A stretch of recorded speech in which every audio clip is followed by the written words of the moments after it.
আল্লাহর কোরআনটা কি মিথ্যা মনে করেছো? কোরআনের একটা ভুল পারলে বের করে দাও। এখন আমরা আল্লাহর বিরুদ্ধে নেমে যাব, আর জীবনে আল্লাহর কথা বলবো না। একটা কোরআনের ভুল পারলে বের করে দাও, আর নামাজ পড়বো না, মসজিদের পক্ষে ডাকবো না, আল্লাহ বলতে কিছু নাই বলিয়া ময়দানে নেমে যাব। কিন্তু ১৫০০ বছর হয়ে গেল, আল্লাহর কালাম নিয়ে চালাকি তো কম করে নাই মহাপণ্ডিতেরা, একটা ভুল বের করতে পারে নাই, বরং বহু বিধর্মীরা কালেমা পড়ে মুসলমান হয়ে গেছে।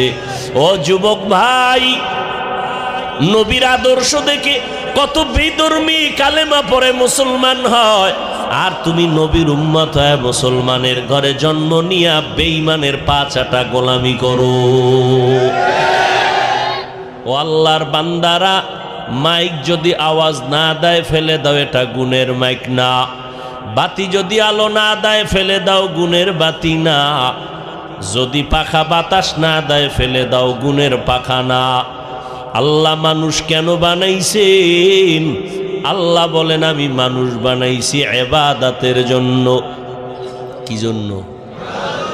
মা খালাকুতুল জিন্না ওয়াল ইনসা ইল্লা লিয়াবুদুন।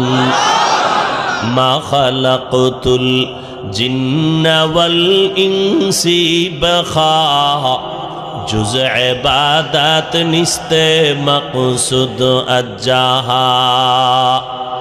আল্লাহ মানুষ বানাইছেন ইবাদতের জন্য। কার ইবাদত?